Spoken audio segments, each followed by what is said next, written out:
What's up, schoolmates? And to all the women out there na sobrang napaka-slayable in this society. So keep slaying sa mga kumare natin dyan. Right? Whoa! Just like you, Trish, of Yes. course. A beauty queen with beauty Slaying. and brains, di Slay ba? na slay, sis. Charot. Kaya naman Slaying welcome before. sa Okay. nag-iisa at very diverse na youth program sa television. Walang iba kundi ang Schoolmates! Ayan. So, syempre, intro pa lamang yon, no? Yes. Diba? May pinaguhugutan talaga yung topic natin today because as we all know, March is Women's Month. O, diba? Bida-bida ang mga kababaihan ngayon because why not, right? So, schoolmates, kamakailan lang, medyo may mga napag-usapan on social media when it comes to mga trending interviews ng isang personality. Medyo alam na natin yan. Yes. Medyo kilala ko yan Staple siya. name siya ngayon sa household, di ba? Na medyo preaching ang dating about what women can do, what can they not do. At syempre, maraming natitrigger. Ako, natrigger talaga ako, di ba? Yes. No, about stereotyping. Kasi medyo yun talaga yung lumalabas. It's Totoo. stereotyping about women. Pero schoolmates, no, admit it or not, women today are more capable in this society dahil Yes. sa mga nagdadala nitong achievements. Yung mga dadalang achievements, of course. Di ba? Correct. Kasi society natin ngayon, more like nag-step up talaga yung mga women. Oo. And hindi lamang sa kanyang sarili, kundi pati na rin sa bansa. Of course, so syempre, no, James, in this generation, hindi lang basta-basta yung mga kababaihan, no? And I don't think we should be labeling women as just women. Kasi more than that, di lang siya babae lang ako. Babae ako and there's more of me. 'Di ba? Ganun yung gusto natin Totoo. na statement, especially in Women's Month. At because araw-araw dapat ang Women's Month. Mga ina, 'di ba? Ayan. So syempre, dadaanan natin yan later. Kaya naman, schoolmates, for today's episode, bibigyan natin ng spotlight ang mga kababaihan na patuloy na lumalaban sa equal rights para sa mga kababaihan Let's in go! this society. Kaya naman, mga kasama natin today, very slay ang kanilang mga makeup at pink na pink sila. Ito lang po ang pink ko today. Okay. So, let's start with Veronica. Veronica Robles, President! President Veronica! Ganon. President na din lang, ganon. President of All Things Feminista and Micaela Galpao, Co-Head Advocacy and Education Committee of All Things Feminista. So, syempre, no, powerful ang mga kumare natin Yes, today. pamalakasan sila dito. Correct, ngayon, ha? correct. At slay na siya ang kanilang makeup. Medyo Yes. dinaig ang pink ko today. So, umpisahan natin, guys, no? So, can you tell us about your organization or about your own experience din, why you started this organization? Ano ba yung mga na-encounter nyo na commonplace na implications tungkol sa mga kababaihan when you talk about or you talk to other people about your organization? Go, Veronica, Madam President. Game. So yung org po namin is called All Things Feminista. It actually started as a group page on Facebook which now has 8,000 members. Wow. So yung group page po na yun, it was used before para mag-ask ng mga beauty tips. So Okay. about confidence, paano mag-boost ng confidence, ano yung mga pwedeng makeup, mga skincare. So Yes. nagbibigayan ng advice doon. But apart from that, we also talk about giving advices to each other. So pwede kami mag-ask, pwede kami magbigay tungkol sa family, sa love life, sa school. And then most importantly, kaya nabuo yung org namin is because yung mga members po namin, even before, ginagamit namin yung platform namin for our advocacy. So, dahil doon, naging malaking foundation ng group namin is yung feminism. So, from a group page, we decided to make it an official organization. So, ang pinaglalaban po namin, mga karapatan ng babae, at hindi lang yung pati yung mga other issues na relevant din. So, LGBT, children, mental health. Ayun. Love that. That's so Yes. inclusive. Pero nag-start lang sila na nag-aas lang ng advice. Normally kasi women want to feel included or parang they want to feel like they have their own tribe. Yes. Which I can very much relate to. Medyo mahirap kasi di ba alam natin yung medyo nature nga daw ng mga kababaihan. Medyo nasa competitive space daw ang mga kababaihan. Medyo parang, sino Lahat ka palaban ba? na eh. Oo, palaban lahat, di ba? So, Pero syempre, with those implications, no, paano kayo nakapag-educate ng other people na hindi naunawaan yung organization ninyo na dapat ganito ang pagtrato sa amin, ganito dapat Oo. dapat iwasan, mga ganong bagay. Bilang mga kababaihan, nararanasan natin kung paano tayo minamata at minamaliit ang lipunan. Right. And of course, lahat tayo, kababaihan, nararanasan natin yon. Hindi naman agad ini-impose na, oh, you should, dapat magalit ka sa sistema, dapat baragay mo. Hindi doon nagsisimula. Ang ginagawa natin, katulad kung paano natin ine-educate ang masa sa paikibaka, ganun ang ginagawa sa kababaihan. Nililinyahan natin yung galit nila.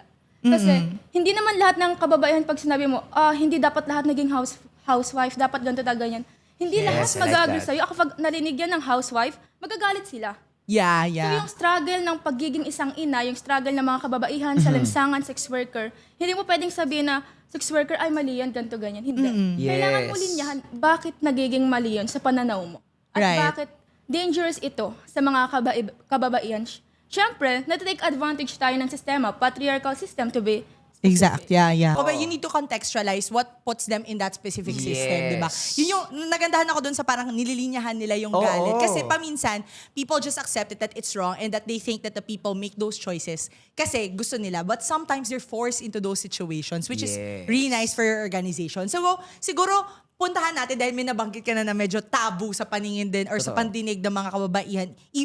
It's so weird, no, na even mga kababaihan, they look down on kapwa nila Yes. kababaihan when they hear those things. So, let's shift the topic to victim blaming. Kasi parang mas nagagamit kasi siya ngayon sa mga kababaihan. Or Very common, no? Oh, very common siya, no? Victim blaming nga daw ang, kumbaga, isa sa pinaka-common na ginagawa sa mga kababaihan sa ngayon. So, in your perspective, ano ba yung kulang when it comes to the perspective of society? Why do people still subscribe to victim blaming? Kasi even though mas palasak na yung information, mas palasak na yung context, bakit ganun pa rin yung pag-iisip ng mga tao? Siguro punta mo na ako, Veronica. Sa tingin ko po dahil bukod sa entitlement, 'di ba, yung mga babae akala nila Yeah. pag-aari nila tayo. Kapag may ginagawa tayo kung paano tayo magdamit, paano tayo mag-act, akala lagi nila para sa kanila 'yon. As if everything we do is meant to attract them. And then apart from that, I think yung concept natin ng consent and yung respect, sobrang hindi siya maayos. That's why people think na okay, pag nakita kitang ganyan, pag na-attract ako, pag naka-feel ako ng sexual pleasure, may entitlement na ako sa'yo. Pwede kong gawin yung gusto ko. And ayun po, dahil din sa society natin na tinotolerate yung ganitong mindset, Yeah. kaya nagpapatuloy siya. And really, victim blaming is very prevalent dahil tinotolerate siya and people are not doing something about it because it's more convenient. Mas madali para sa kanila nasisihin yung mga babae. Correct. Imbes na they will claim na galit sila sa harassment, galit sila sa sexual harassment. But at the same time, they think it's easier to control the women instead of educate those men. Or sometimes they even condone that behavior, di ba? Lalo na if there's a feeling of parang, kabody ko to, locker room talks and stuff, di ba? So, ikaw naman, Micaela, what do you think? Ay, Why kung is victim blaming like uugatin that? natin ito no, mula sa kasaysayan. Simula nang dumating ang Espanyol sa ating bansa, doon nagsimula na tingnan yung mga kababaihan bilang mababa. Sa macho-feudal na sistema kasi, ganun yung tingin na kapag babae ka, hawak ka ng lalaki. Kontrolado ka Right. nila. Kaya ayun, katulad nga ng sabi ni Veronica na mas convenient na sisihin yung mga kababaihan. Kaya nananatili yung victim blaming even now. Katulad ng sinabi mo, lantad na yung information. Pero kung ugatin kasi talaga din siya sa kasaysayan, nagsimula ito sa ibang bansa. Yes. Sa pangkaisipan nila na kung saan kapag may nabastos dahil sa pananamit, kasalanan nila yan. Yeah. Kaya nga noon, di ba, nung hindi tayo sinasakop ng pre-colonial era natin, Mga Kastila. sobrang layang magsuot ng mga babae at ang mga Totoo. bakla, ang mga kababaihan, mataas ang tingin sa kanila. Correct. They are leaders. Yes, yes. Pero dahil dumating ang Espanyol at tinitingnan nga ang mga kababaihan dahil ayun nga, biblically speaking, dinala Yes. nila ang kanilang relihiyon. Biglang hindi na naging magandang pagtingin sa mga kababaihan. Lagi silang nasa bahay, simbahan, they should serve men daw, dapat daw lagang pinaglilingkuran yung yung kalalakihan. Sinasabi rin na yung mga babae is mahina sila, so dapat nasa bahay lang. Pero when in fact, sobrang hirap maging housewife. Sobrang hirap gumawa ng gawaing bahay. Yeah. Correct. At Alam mo- nila lang Oo. kapag sinabi mong housewife. My mom is a housewife. And when people say na parang lang naman yung Housewife trabaho nila, lang. ang hirap nung tinatrabaho nila. So, yeah. Alam mo, I agree with Micaela, right? Kasi sa history talaga, I think, ayun yung foundation ng lahat kung bakit nagbago yung tingin sa mga kababaihan eh. Kasi Yeah. during the times, bago nga tayo sinakop, no, yung mga kababaihan is leaders talaga sila. Sila yung mga And priestesses, Oo, di ba? priestesses, The word, mga princesses, the words. mga yeah. mataas talaga ang tingin sa kanila. Pero Yeah. kalaunan no, dahil nga sa pagsakop sa atin, na-adapt na rin natin to up until today. Yes. Pero kasi naipaglaban na rin tayo nila Gregoria de Jesus, nila Marina We have a lot of Dizon, Filipina heroes, nila yeah. Tandang Sora, no, na tumayo as women to fight for themselves. And nakakalungkot rin na hanggang ngayon, nakaka-experience pa rin yung mga kababaihan natin ng pang-aabuso. And speaking of pang-aabuso, no, even sa other part of the world, may mga bansa na nag-legalize na pananakit, pang-aabuso ng mga kanilang asawa. Even may article din no, na parang nagsasabi na legal ang pananakit sa mga asawa nilang babae. At Right. hindi To lamang keep them in line. magiging Yeah. illegal lang yon kapag nabalian ng buto. At bibigyan lang sila ng karapatan makapagsumbong ng pulis kapag sinamahan sila ng lalaki. Right. Lalaking Kaibigan, relatives, kapatid, kaibigan, or correct. even asawa nila. Think about it, no? Kung sa ibang part ng mundo nangyayari 'yon, what more sa ating bansa na may mga iilang hindi nasisilayan, no? With that, no, sa tulong ng inyong org, paano nyo mapapalakas yung protection for women and how will you educate them to stand for themselves? Siguro simulan natin kay Veronica muna. Yes. As a president, go. Let's go. Ayun po. Sa org din po kasi namin, actually we have experience na nag-open up sa amin yung mga victims, especially dun sa group page namin dati. So, I think it's really important na bibigyan natin sila ng boses. Dapat alam nila na pag nagsalita sila, hindi sila sisisihin. Right. Dapat I agree. mapapakinggan sila, hindi mababaliktad. Yes. So, una, dapat alam nila na meron silang safe space na matatakbuhan. Mahalaga na magamit nila yung boses nila. And also, pag kasi nagsalita na sila, I think there's a domino effect after that na, okay, may isang biktima na nagsalita. Yung ibang victims, ma-encourage din sila Correct. na, okay, valid pala yung nararamdaman ko na talaga palang masama yung ginawa sa akin. So it's also important na ma-inform natin sila of their rights, kung ano ba yung mga karapatan nila sa katawan nila. Yes. Lalo na yung naging epekto ng victim blaming, even yung mga babae mismo, sila yung nag-iisip na, okay lang siguro yung ginawa niya, baka kasalanan ko. rin." Nagagaslight ang Oo. sarili. Oo. Natatanong din yung Gaslighting sarili ng nila. malala. So Right. ayun, dapat alam nila yung mga karapatan nila at dapat meron silang space. At actually, dapat hindi lang siya isang safe space kasi I don't think a safe space should just be an escape or like a Yes. little isolated area kung saan sila safe.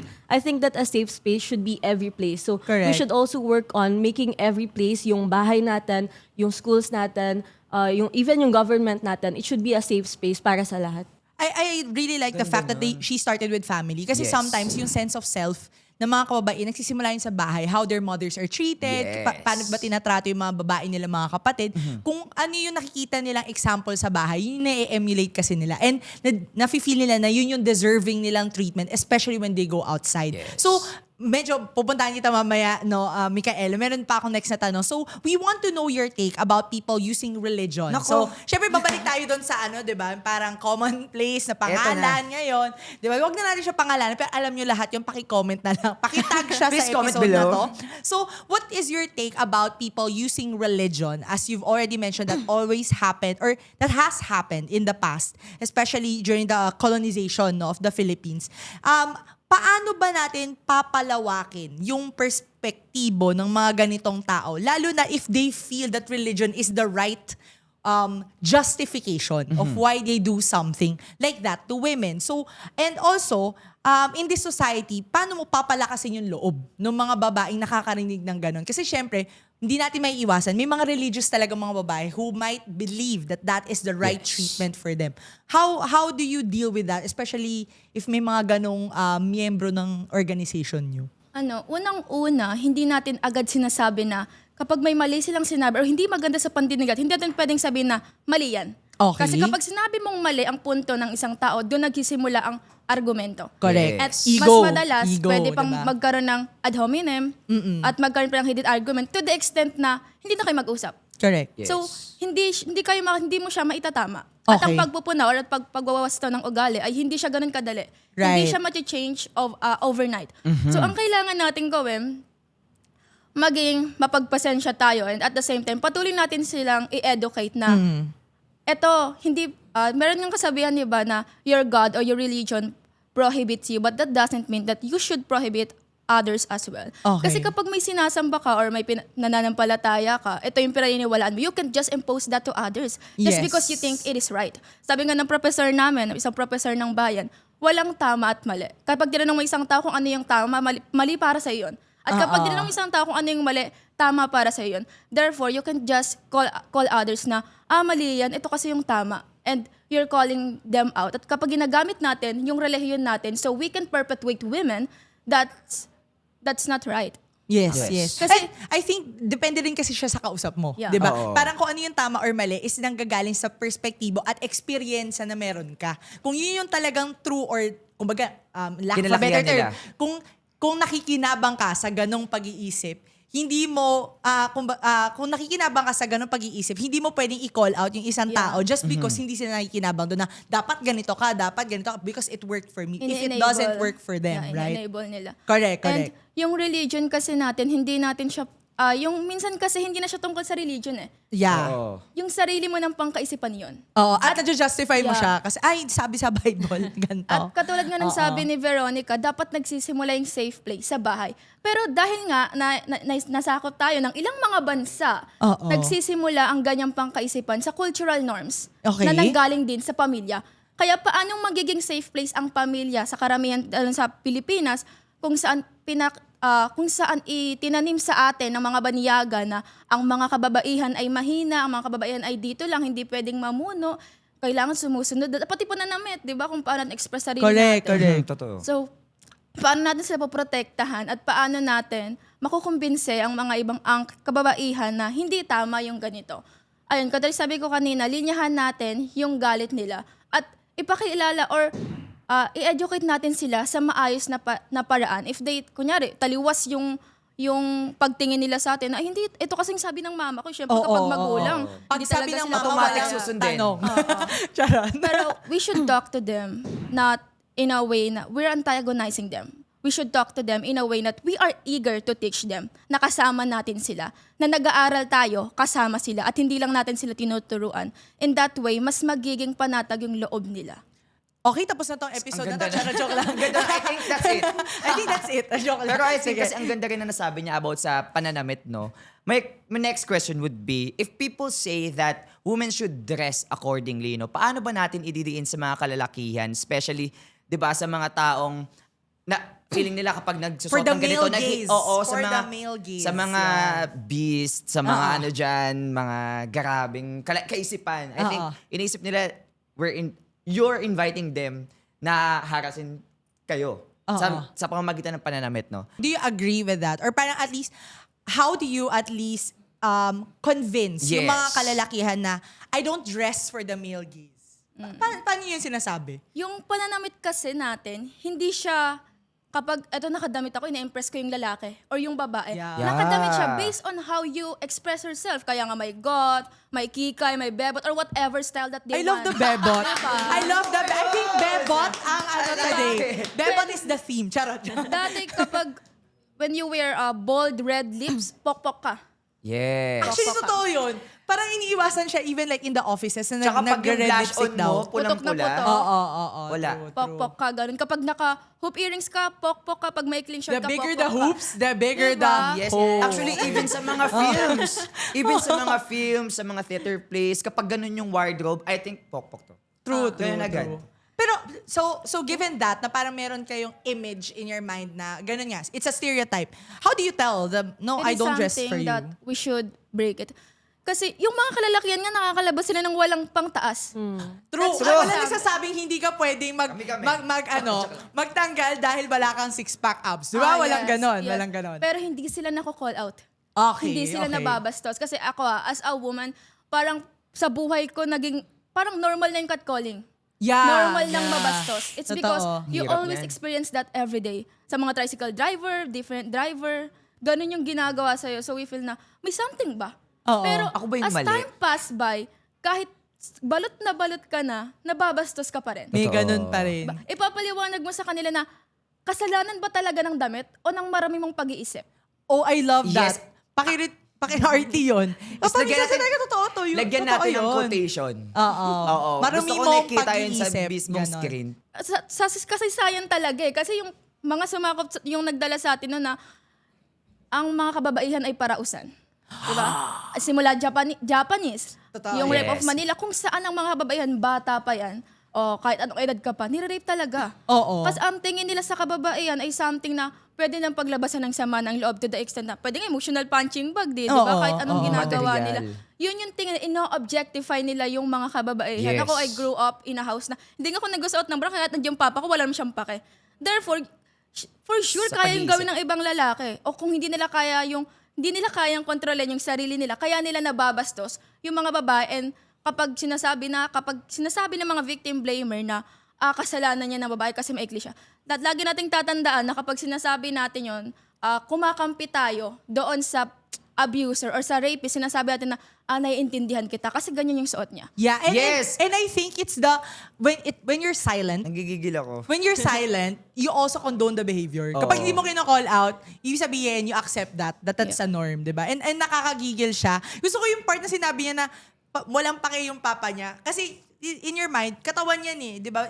Nasa mali siya mo, kaya ka Oo. nagkakaroon ng ganong kaisipan. Actually, di ba? may ganun talagang nakumalat online eh. Even sa mga police, sorry for the term Oo. sorry na sila yung naisip ko. Kasi online, kumalat yun eh, na parang may isang biktima ng rape and sinisi kung ano yung suot niya. Yeah. Bakit no? Bakit yung nagsuot ng niya. ganyan, di ba? Knowing na Listahan, tumataas paano din yung- hindi ma-rape. Ganun. Oo, kasi even nga may museum nga That's ng so may museum nga ng mga damit Na-rape. na mga na-rape eh, 'di ba? May May mga bata. baby, Firefighter. may mga matatanda, 'di ba?